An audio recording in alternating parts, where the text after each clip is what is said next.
ಮೋಕೆದ ಆಕಳೆ ಏಸು ಕ್ರಿಸ್ತನ ಪರಿಶುದ್ಧ ಪುದರಡು ಸೋಲ್ಮೇಲು ಈ ದಿನದ ದೇವರ ವಾಕ್ಯದ ಪಾತೆರಳು ಅವು ಪ್ರಲಾಪಳು ಮೂಜನೆ ಸಂಧಿ 22-23 ವಚನಗಳು ಅವಳು ಇಂಚ ಬರೆತಂಡು.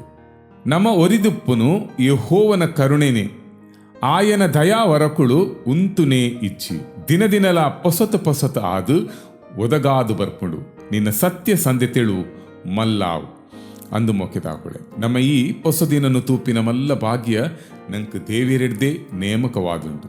ಒಂದು ಆಯನ ದಯೆ ಕರುಣೆ ಅನುಗ್ರಹವಾದುಂಡು. ಈ ಹೊಸ ದಿನ ನಮ್ಮ ಜೀವಿತಗೂ ಒಂಜಿ ಆರಂಭವಾದುಂಡು. ಈ ಹೊಸ ದಿನಟ್ಟು ದೇವಿರು ನಮನು ಹೊಸ ಬಲ ಹೊಸ ದಯೊಡ್ದು ದಿಂಜಾವಿರು ಇಂಚಿತ್ತಿ ದೇವಿರು ನಮ್ಮೊಟ್ಟು ಉಪ್ಪುನಗ ನಮ್ಮ ಒವೇ ವಿಷಯಗಳಿಡು ಚಿಂತೆ ಮಲ್ಪಂದೆ ಸಮಾಧಾನಡುಪ್ಪುಗ ದೇವಿರು ನಮ್ಮನ್ನು ಆಶೀರ್ವದಿಪ್ಪಡು. ಏಸು ಕ್ರಿಸ್ತ ಪುದರಡು ಆಮೇನ್.